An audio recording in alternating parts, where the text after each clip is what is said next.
One of the stupidest takes I see on this side of the internet is getting mad at these pastors for being rich. Because number one, prosperity gospel is a real thing. It is. So are Christian white supremacy and Christian nationalism. The existence of a theological position is not identical with the goodness of a theological position.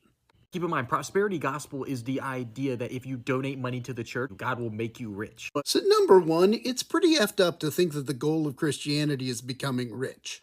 Second, even by the criteria that you state, prosperity gospel is wrong, because it doesn't make the people donating rich, it makes the ministers collecting the donations rich. But building wealth is biblical. It's all over the Bible. As in all things, the Bible is a mixed bag with regards to wealth. Right now, let's limit ourselves to the Hebrew Scriptures.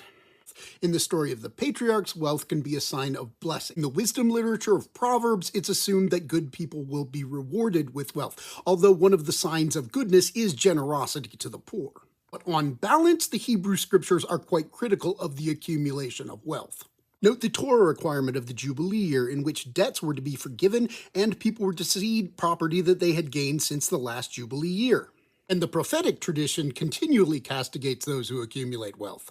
Note, for instance, the sin of Sodom, which is too much ease, too much food, and not enough care for the poor. It seems like when it comes to these pastors, people forget. Like a guy like Joel Osteen, for example, he's really famous.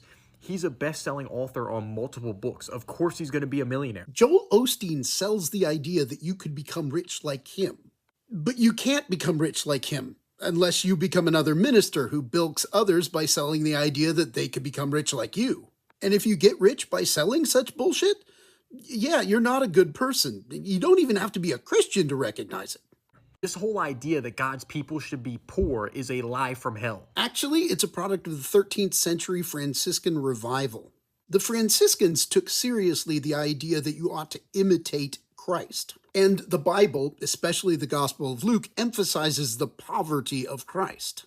Like, you remember how he was born and placed in a manger and shepherds came to visit? Anti-biblical to say things like that. In Matthew 8, a scribe comes to Jesus and says, "I will follow you wherever you go." And Jesus answers him, "Foxes have holes and birds have nests, but the Son of Man has no place to rest his head." What Jesus is saying there is that to follow him is to take up itinerant, homeless ministry. Some people would say, but yeah, if he has so much money, he should just give it all to the poor. Judas said the same thing about Jesus when they put the oil on his head at the Last Supper, right? When the authors of the Gospel of John wrote this story, they were worried about people reading it exactly like this guy is. You can tell because they put in a note that specifies that Judas was not actually concerned about the poor. Nor is Jesus' response that the poor you will have with you always meant to question whether you should give to the poor.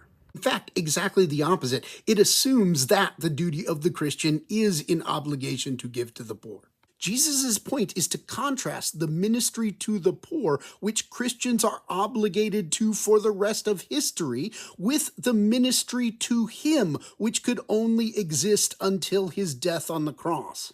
Donating your money is great, but please understand, just because you have a lot of money does not mean you're entitled or you are required to give it away. While, according to the Gospel of John, Judas was not actually calling for people to give away their goods to the poor, in other Gospels, Jesus very much does. Matthew 19:21, "If you wish to be perfect, go and sell your possessions and give the money to the poor." It's really explicit. I experience most of the time the people that say, well, he could have given it to the poor, those people also haven't given all their stuff to the poor. Christians have always struggled with, and should continue to struggle with, what to do with the tough commands from Jesus in a time where the world is not coming to the end in the next few minutes. But that doesn't mean we should entirely jettison those commands and do the opposite. There is doubtless some amount of goods that it's appropriate to have and use. But this is no excuse for millionaires and billionaires who call themselves Christians while participating in the harmful accumulation of wealth. Christ-focused self-improvement is what I teach, and I hope I made a bunch of people mad, because all I did was use the Bible as my source. What you did is cherry-picked and misinterpreted verses while ignoring the majority witness of Scripture, much less the Christian tradition. I've got to say, Jesus is disappointed, and this is